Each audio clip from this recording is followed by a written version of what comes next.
Nous commençons la 4e section de l'évangile de Marc, qui en comprend 6, la section centrée sur les annonces de la Passion,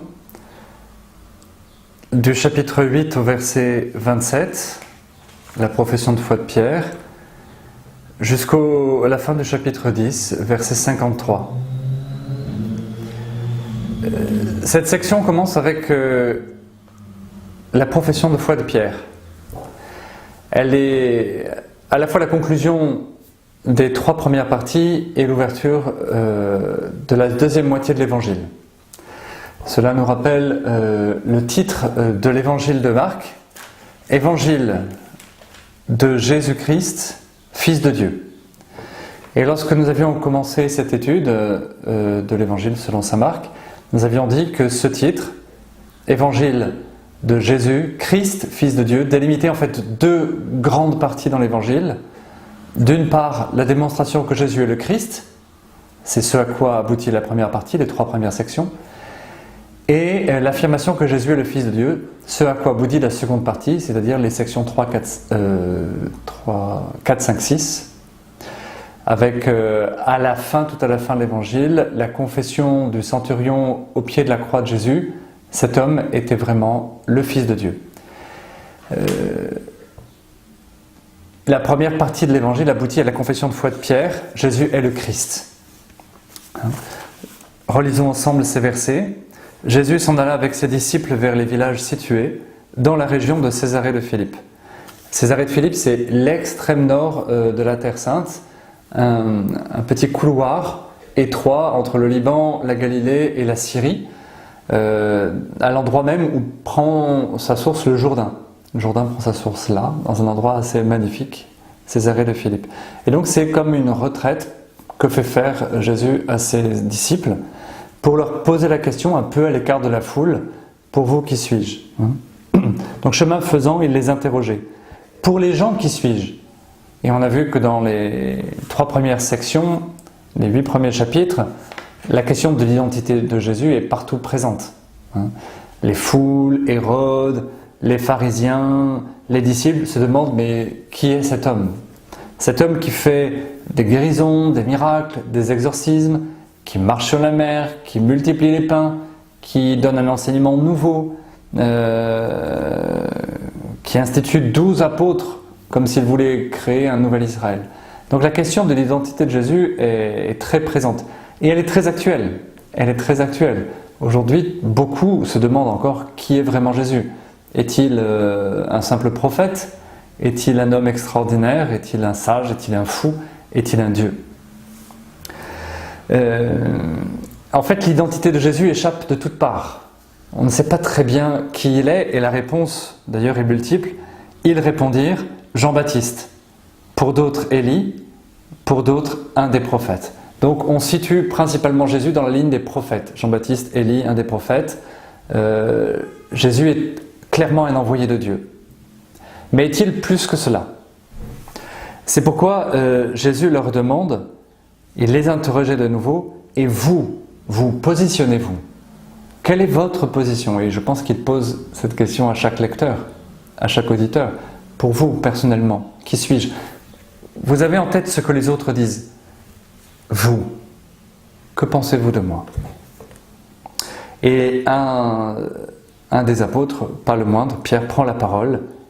Tu es le Messie, le Christ. Tu es le Christ, le Messie. Messie, Christ, c'est l'équivalent. Christ, c'est le mot grec qui veut dire consacré par l'Esprit. Et le mot en hébreu, c'est Messie, Mashiach. C'est consacré par l'Esprit. Que veut dire ce mot ? Ce mot a des significations diverses dans le judaïsme de l'époque de Jésus. Il y a des figures messianiques ou christiques différentes, plutôt prophétiques, plutôt sacerdotales et plutôt royales. La figure du Christ roi, du nouveau David, est quand même probablement majoritaire.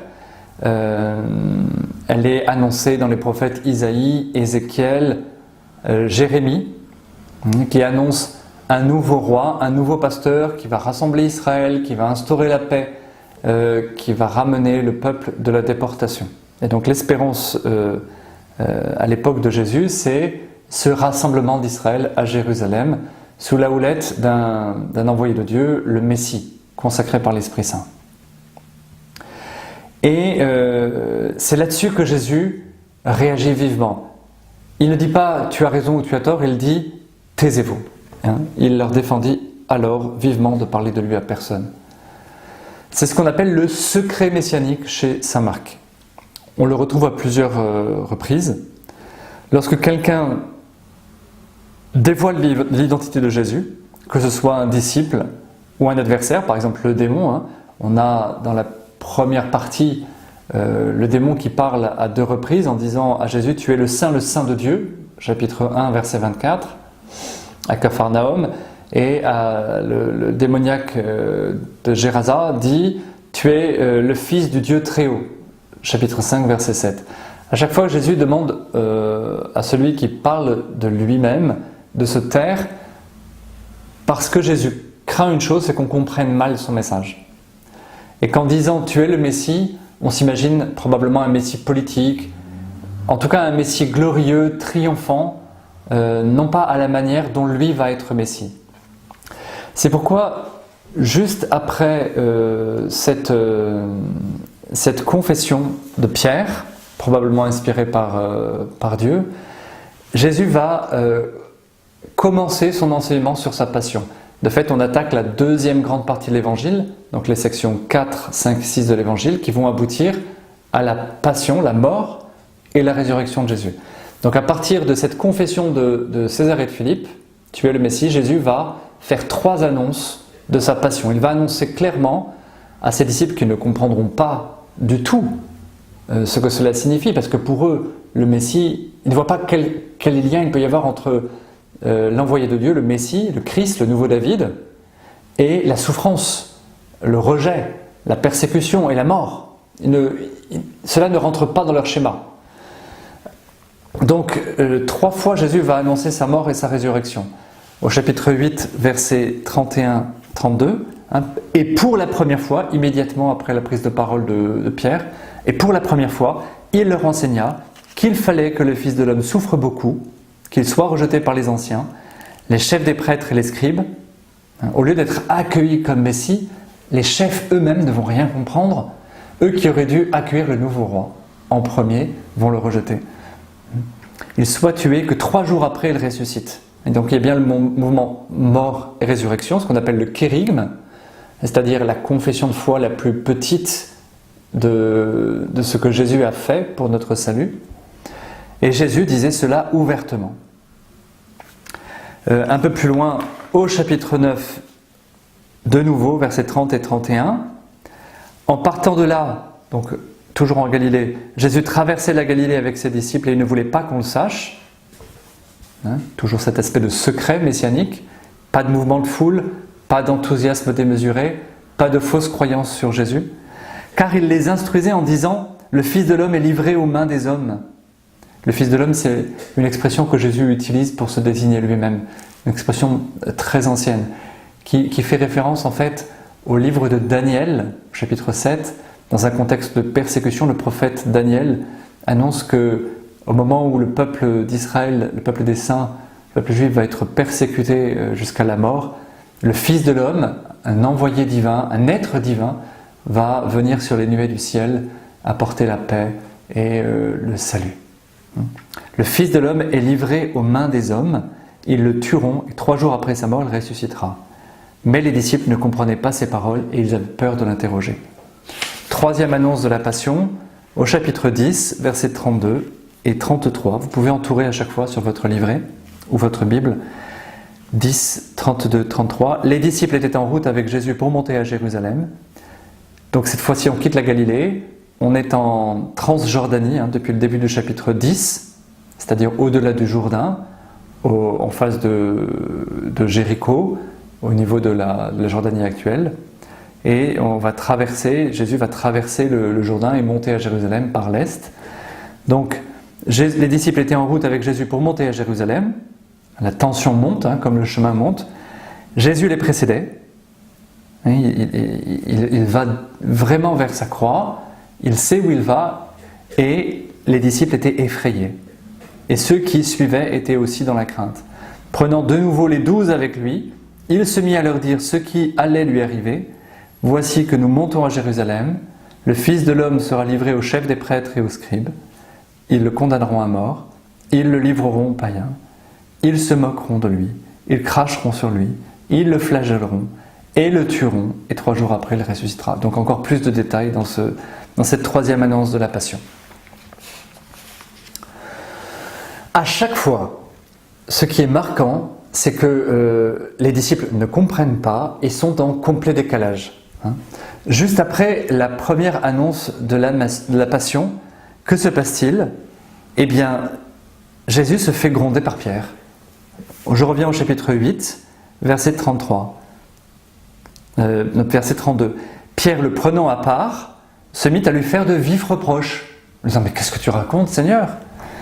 Verset 33, mais Jésus se retourna et voyant ses disciples, donc devant tout le monde, il va dire à Pierre, « Passe derrière moi, Satan, tes pensées ne sont pas celles de Dieu mais celles des hommes. » Donc Pierre ne comprend pas ce que dit Jésus, il même veut empêcher Jésus de mourir.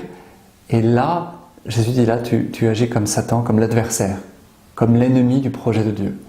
C'est fort hein, pour Pierre, le premier des apôtres, de se faire appeler adversaire, Satan. Donc si tu te mets en travers de ma route, tu n'es plus dans le projet de Dieu. Tu fais le contraire de ce projet. Et à ce moment-là, Jésus va faire tout un enseignement sur la croix qu'il faut porter. Non seulement cette croix que je vais vivre, cette mort et cette résurrection, elle est pour moi, mais elle est pour vous. Vous aussi, comme disciples, vous devez marcher à ma suite jusqu'à la croix et jusqu'à la gloire. Mais une gloire à travers la croix. Si quelqu'un veut marcher derrière moi, chapitre 8, verset 34, qu'il renonce à lui-même, qu'il prenne sa croix et qu'il me suive. Voilà. Celui qui veut sauver sa vie la perd, celui qui perd sa vie à cause de moi et pour l'évangile la sauvera. Comme pour les consoler et les encourager, Jésus va vivre une transfiguration au début du chapitre 9 sur la montagne. Il prend avec lui donc justement Pierre, qu'il vient d'appeler Satan, Jacques et Jean, qui juste après vont poser de drôles de questions à Jésus sur qui est le premier, est-ce qu'on peut être assis à droite et à gauche de toi ? Donc il les prend tous sur une haute montagne, ces trois-là, et il est transfiguré devant eux, c'est-à-dire qu'il va dévoiler quelque chose de la résurrection, quelque chose de sa divinité, quelque chose de ce qu'il attend après sa mort. Voilà, il vient d'annoncer sa passion, et il dévoile quelque chose de sa résurrection. C'est vraiment de l'ordre de l'encouragement. De même, ils ne comprennent toujours pas, ils posent des questions sur Élie et sur Jean-Baptiste. Ils essayent de faire un exorcisme qui ne marche pas parce qu'ils prient mal. Voilà, au chapitre 9, verset 19. Génération incroyante, combien de temps devrais-je rester auprès de vous ? Combien de temps devrais-je vous supporter ? Voilà, c'est toujours le même thème de la difficulté des disciples à comprendre. C'est notre propre difficulté, le chemin, le temps qu'il nous faut pour entrer dans le mystère de Jésus et dans sa révélation. J'avance.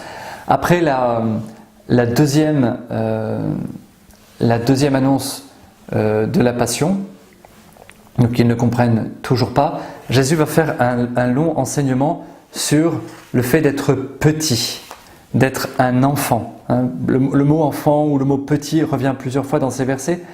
Voilà. Chapitre 9, verset 33, juste après la deuxième annonce. Ils arrivèrent à Capharnaüm.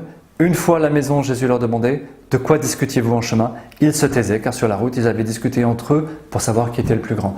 Jésus vient de leur dire « Je vais mourir, je vais être le dernier », et ils veulent savoir qui est le plus grand. Et à ce moment-là, il prend un enfant, il le place au milieu d'eux, il leur dit « Voilà, accueillez un enfant, devenez comme des enfants, devenez petits. » Verset 42, celui qui entraînera la chute d'un seul de ses petits, il met les petits et les derniers, et les pauvres, à la première place. Pareil, au chapitre 10, verset 13, on présentait à Jésus des enfants pour les lui faire toucher, mais les disciples les écartèrent vivement. Jésus dit « Laissez les enfants venir à moi.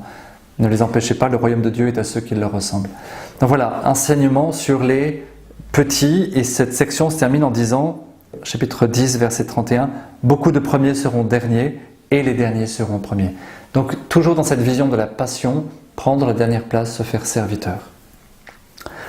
Après la troisième annonce de la Passion, chapitre 10, versets 32 et 33, à nouveau, les disciples sont en décalage. Les fils de Zébédée, Jacques et Jean, verset 35, demandent à être assis à droite et à gauche de Jésus dans la gloire. Et Jésus leur dit, pouvez-vous boire à la coupe que je vais boire, la coupe amère de la passion? Pouvez-vous être baptisés du baptême que je vais recevoir? C'est-à-dire, baptiser, ça veut dire plonger dans la mort, dans le tombeau, comme je vais être plongé dans la mort. Et à ce moment-là, vous pourrez être assis dans le royaume. Donc la section se termine, et c'est cela que vous allez étudier, par, après ces 3 annonces de la passion, ces 3 enseignements auprès des disciples qui ne comprennent pas, qui ont du mal à comprendre, qu'il faut prendre la dernière place, être petit, être humble, suivre Jésus jusqu'à la croix. Il y a ce texte de l'aveugle de Jéricho que je vous propose de lire ensemble.